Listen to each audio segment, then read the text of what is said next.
We'd like to welcome you to a very special edition of Perth City Talks. We're out here today at Barbagallo Race Day. One of the very busy Sundays they have with a lot of mixed races. It's an interesting day. At the moment it's very fine, but it's forecast for be thunderstorms, possibly even hail, which could make for some very, very interesting today.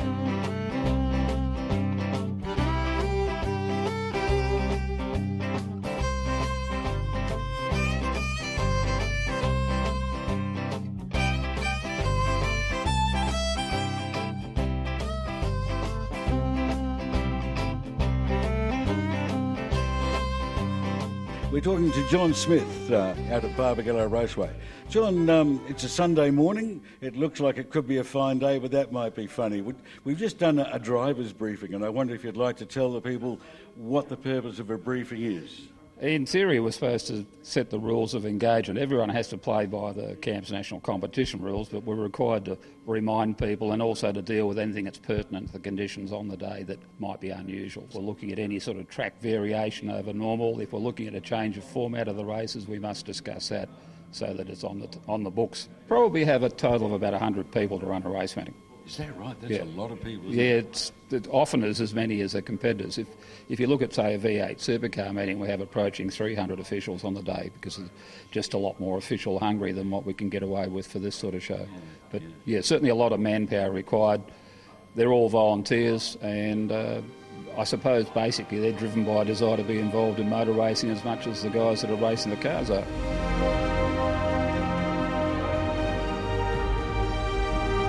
These are the historic racing cars coming out. Now, for motor racing fans from years ago, these are the cars you used to see racing in the 1960s, the 70s, the 80s. You'll see things like Mini Coopers, Mazdas, you'll see the big Trans Am Pontiacs, you'll see the Mustangs, the GTHO Falcons. It's a slightly smaller field today because of the expected weather, but these cars are a lot of fun. And remember, they don't have the advantage of the newer cars. They don't have all the ABS systems, etc. This is the old iron from many years ago. It's really worth watching.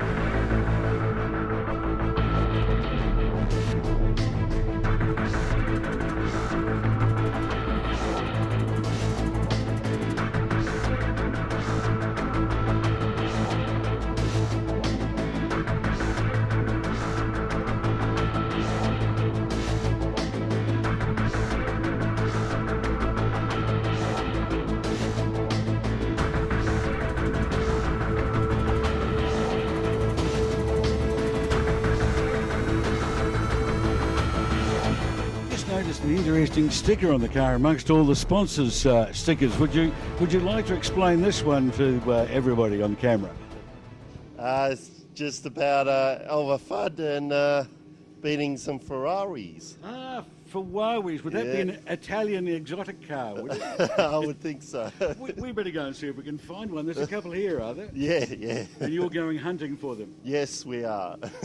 Well, we'll go and hunt for a Ferrari as well then, shall we?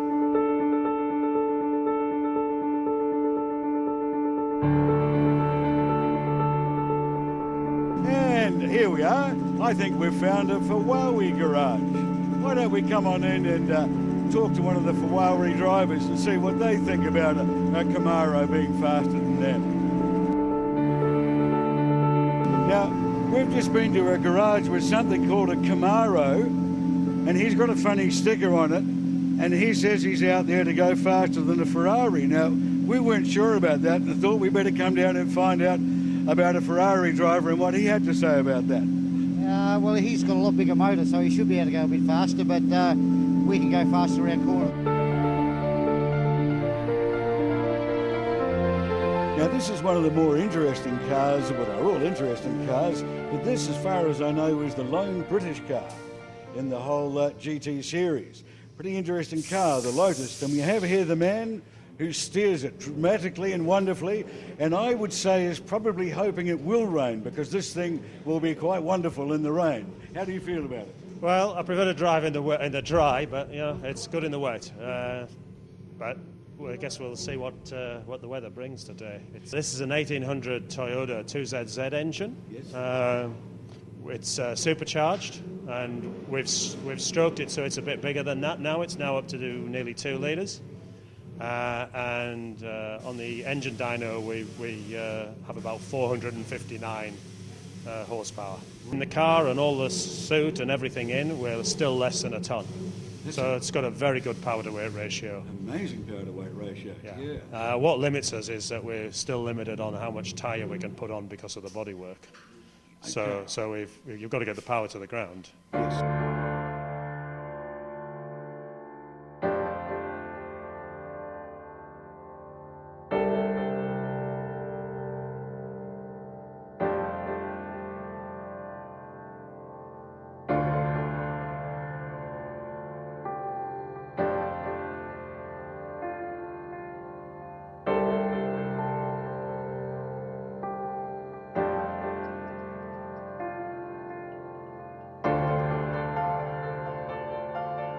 As you can see, the practicing has finished and we're now on the qualifying session. And you'll also notice that the weather has changed dramatically. As the Porsche driver asked that it could happen, it has happened. The sun's gone and the wet weather is in. The guys have had to change from dry weather tyres to wet weather tyres. It'll be a very, very different race if it continues like this.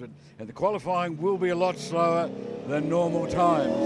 It'll be very interesting to see how the different cars handle the wet weather conditions.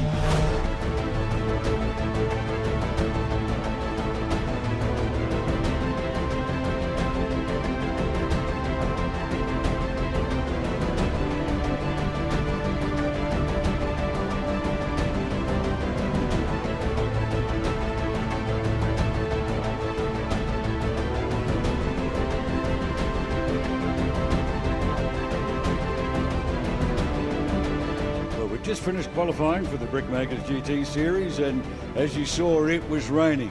Now we're just talking to Richard, who was out in his Falcon. How was it out there, Richard? It was like a skating rink. It was very slippery.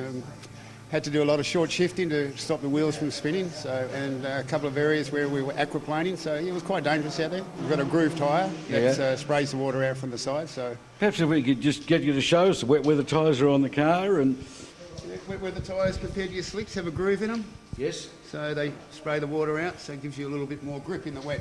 And over there, that's a dry, a slick tyre there. That's a slick tyre. Yeah, which wouldn't help you at all today, would it? No, sir. You wouldn't get out of pit lane. No, okay. Now, your car here, this is a Falcon. What year is this? This is a 2005 build Green-Eyed Monster, which is quite a classic. It belonged to Craig Lowndes. Right. And it was named a Green-Eyed Monster by his wife, I'm told. So it's a classic car. I remember seeing this car, yes. Yes, it's an original. So this is a Stone Brothers car as well? Yes, yes it is, I believe. Yeah. Yeah. Wow, fantastic. Yeah, no, it's all original, except for obviously the sponsors. Yes. But the paintwork and everything else is original, except for the number. We couldn't get the number 01, which a 00 it ran at. Yeah. So we put $888 on it to...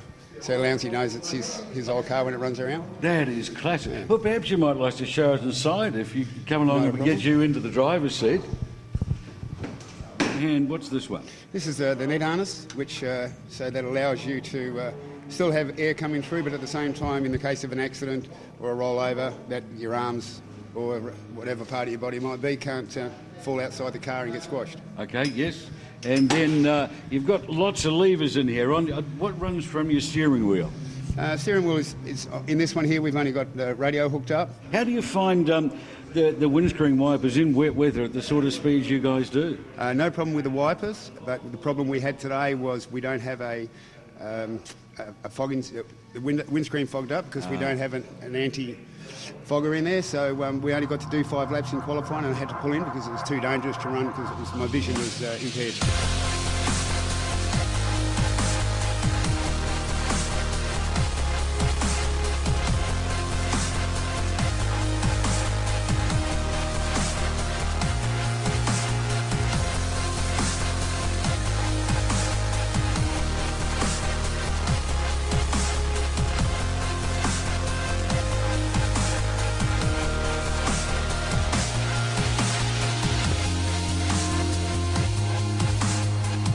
Now we're talking to John, who owns and races the Lotus I see you put wet weather tyres on as well, John. How was it out there? It was very wet. It's as wet as I've raced in, I think, and there's probably 4 or 5 areas of standing water, which made it really quite difficult. One in particular at the end of the main straight was right in the braking zone, so you had to brake fairly early there. So to come through it. So when it's as wet as that, my philosophy is let's make sure we don't bend the car and let's get home and make sure we're in it for the race.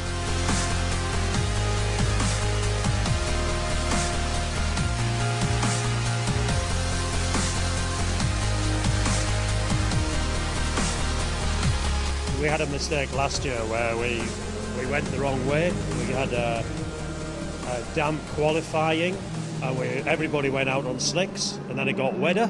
Yeah. And everybody came in and tried to put the wets on and it all got very messy. And then it was exactly the same conditions for the first race. And I put the wets on, in fact the same set of tyres I'm using today. Yes. Went past about 5 cars in the first lap with the guys who had the slicks on, and then within about 6 laps it was dry as a bone. And they went past you? And they all went past me, and these tyres aren't so good now as wets because I ended up doing another 10 laps in bone dry conditions. So I cooked the tyres, took the edges off them, and I'm still using those tyres.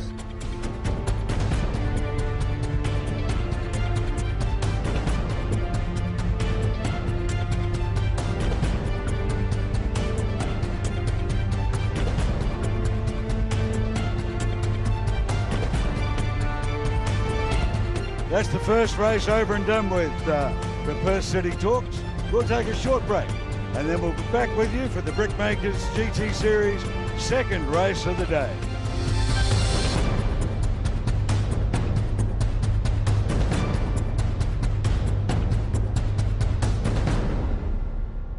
You can watch 25 channels on free-to-air TV. There is only one channel that is run entirely not-for-profit by Perth people for the Perth community, West TV. However, the Australian government wishes to sell the community TV spectrum to the highest bidder. This decision will take West TV off the air. Tell Minister for Communications Malcolm Turnbull to commit to community television.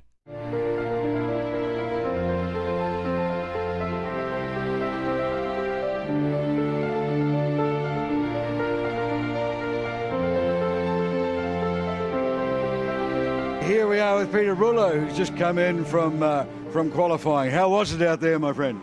Oh, look, it was a little bit slippery, as to be expected, but I think we did okay.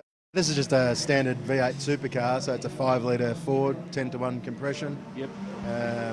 Basically what? Sequential gearbox. Sequential gearbox, yep. This car was built in 2006. Yes. It was run under Matthew White Motorsport.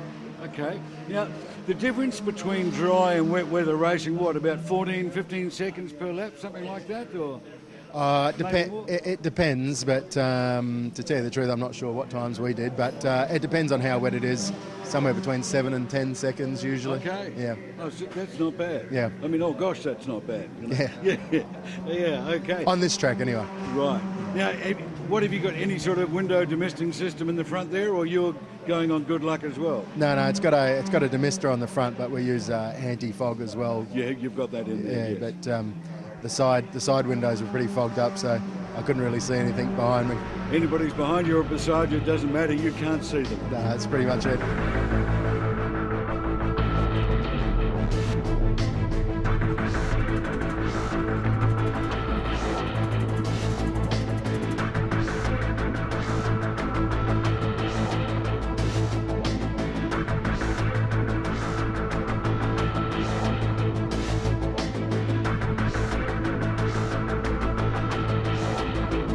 Talk to Peter Rullo. Now I'd like to introduce you to Mike, who's his IT specialist here on the electronic side of things. You'd be amazed at what really goes on, and we'd like to tell you a little bit about it, Mike. Yeah, basically we're running like a full data package on the car. We also run live telemetry, so basically when Pete's racing, I can look at what's happening in the car at all times, from speeds to brake pressures, steering wheel angle, also the condition of the engine, if it's still got oil pressure, if the water temp's running right. So basically I can get on the radio to Pete and let him know of any possible problems or anywhere he can possibly pick up time. So yeah, there's actually a fair bit of engineering side to running one of these cars. It's not so much about getting in and driving it. It's actually a lot of setup, a lot of going through the data, going through engine tuning, how the engine's running to get the most out of the car. As far as engine tune up on a dyno, I can basically do it live at the racetrack. So every session I'll adjust the tune a little bit to suit weather conditions. So today, because it's wet, you want to take a little bit of power out of it. So you'll do that by changing timing, just so you can make it a little bit more easier for the driver to drive. Control, yes. But yeah, there's plenty of other little bits and pieces and tricks you can do. So it's a fairly big part of running basically a V8 supercar. So. That is fascinating, my friend. Many, many thanks for your time, Michael. No worries. Isn't that interesting? Really interesting. So if you decided you wanted to bring the family Falcon or Holden out here and race it for the day, I think you might find yourself at the tail end of the field without the sort of help that Mike's giving here.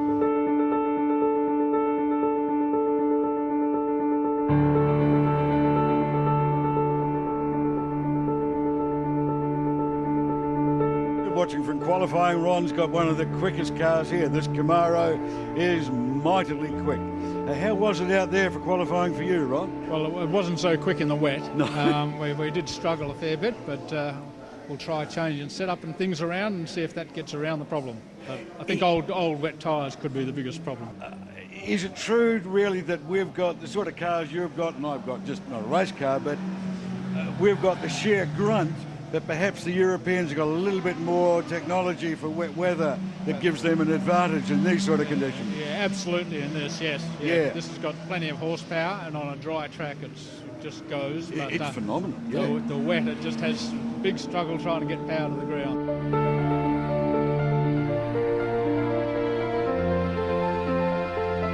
Yeah, what's that feeding in? That runs the air shocks, or the jacks. Yes. Air jacks. So that's only just jack her up for servicing. just like V8 supercars and that. Yep. That brings air into the cab and through my cool suit to. Okay. Oh, you are geared up properly. Things get very warm in there. Yeah. Now your engine. Basically, what's the engine that's in here? Well, the engine's a 358 cubic inch NASCAR motor. It's a NASCAR motor. Similar spec, but on a Trans Am spec, as this is a Trans Am style car. And they actually build the motor a little bit different to the circuit cars. Yes. So it suits the road courses.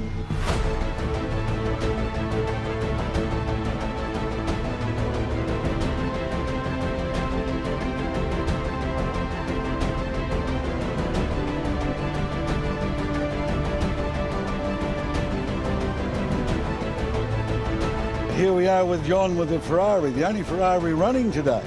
So, John, we've talked to some of the other guys who are out there for qualifying, and a couple of them did quite well.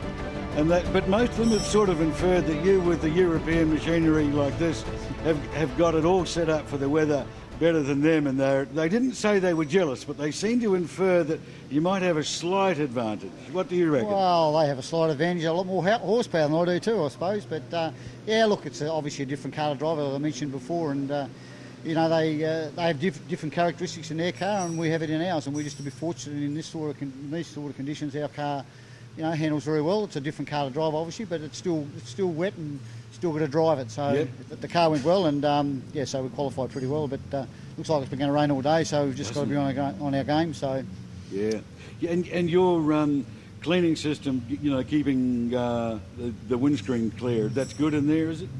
If I'm in the front, hopefully it is, because then I don't get any water bar the rain, so it tricks the keep away from the other cars. But yeah, look, I'm like them, I've got wipers like they have, and it works the same, so just got to keep out of all the behind the other cars. If you can get in the front, it's good. Yeah, and your demisting system works well in there? Yeah, we've got plenty of it in the car. Yeah. Okay. I hope it keeps raining, to be honest with you. Gives us a better chance. I reckon we could be looking at a Lotus man and a Ferrari man who are quite energised about this weather.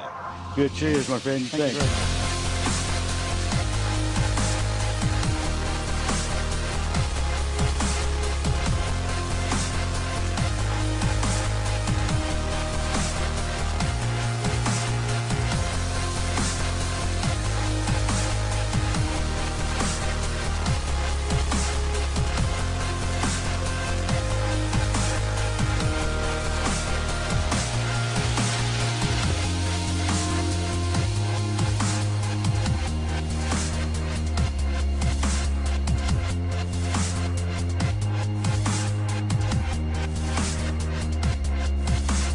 Well, basically here it controls the whole race meeting. So we've got the clerk of course who's responsible for everything that happens here.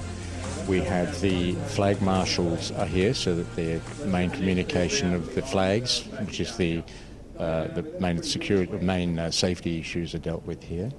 We have the emergency rescue vehicles are also controlled from here, from one of the other gentlemen here. We have CCTVs all the way around the track here, and that's being monitored by a couple of people here because we can't see over the hill. So if anything untoward happens, it's on the camera, and they can automatically tell the clerk, of course, we have an issue, we have a car off or we've got a car overturned.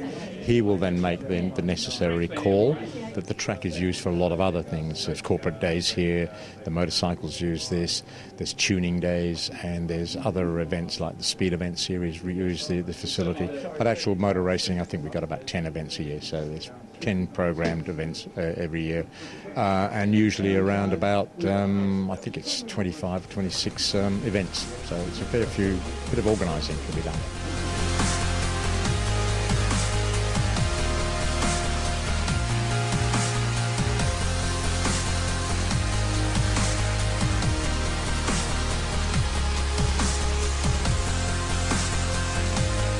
Now we're here with Ken Coffin while there's a bit of break in proceedings. Ken is a one-time past president of the WA Sporting Car Club, and he is now on the board of the CAMS Foundation, which supports young drivers and up-and-coming to try and get them to F1 level.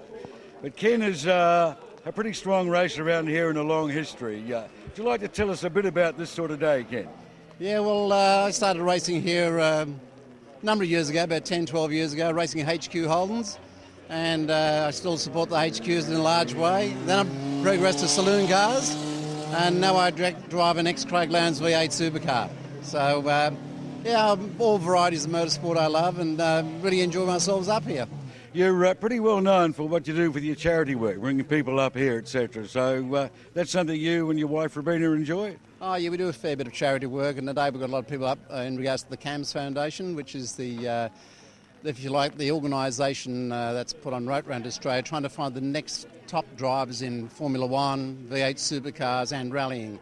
So it's my job here in WA and the Northern Territory to find the next Daniel Ricciardo, if you like, or Tander or someone of that nature. So we're always out in the hunt looking for them and putting a package together for them, get them a sponsorship, and then get them onto the world stage. Yeah, a lot of things say believe that WA has waited a while, but we always believe that WA is way ahead.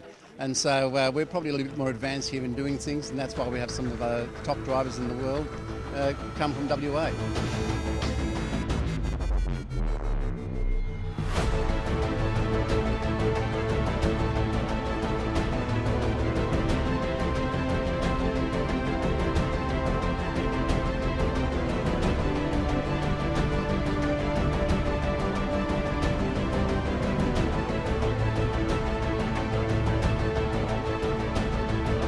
That's the end of the second race for the Brikmakers GT Series.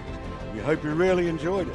And we hope that you learned something today, looking at the cars and how different weather conditions and different driving skills all go to winning a race or perhaps not winning a race. When we interviewed some of those drivers earlier on, you would have heard them talking about the advantages of some engines, big powerful engines in the dry, and then perhaps more sophisticated European suspension in the wet. And that certainly showed today with the rain that came down, and even when that track started to dry out, we had a dry line in the second race. That Ferrari still had an advantage over everything else. So that's it for the racing today. That's it from Perth City Talks. Thank you for viewing.